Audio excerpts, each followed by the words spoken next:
केज-नांदूर महामार्गावर ओबीसी बांधवांनी रस्त्यावर टायर जाळून रास्ता रोको आंदोलन सुरू केले आहे। सदर आंदोलन आज शुक्रवार दिनांक 17 जानेवारी रोजी दुपारी 4:30 वाजता सुरू केले आहे। यावेळी मोठ्या संख्येने ओबीसी बांधवांची, कराड समर्थकांची, मुंडे समर्थकांची मोठ्या संख्येने उपस्थिती होती।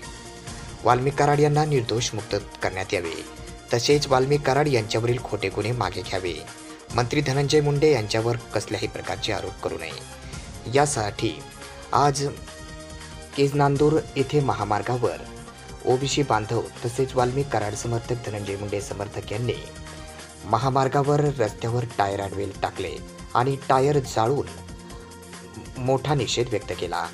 यावेळी मोठ्या संख्येने कार्यकर्ते, पदाधिकारी यांची उपस्थिती होती। तसेच तात्काळ या मागण्या मान्य करण्याची त्यांनी मागणी केली।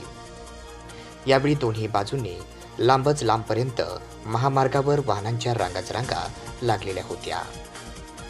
यावेळी घटनास्थळी तात्काळ अग्निशामक दल देखील पाचारण करण्यात आले होते। यावेळी समर्थक आक्रमक होताना पाहायला मिळाले।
त्याला अटक करावी, तरंगे पाटलाला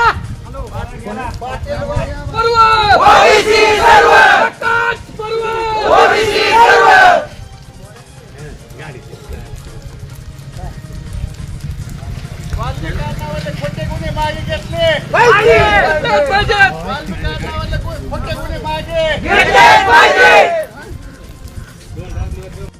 अशा प्रकारे कार्यकर्ते, पदाधिकारी आक्रमक झाले होते।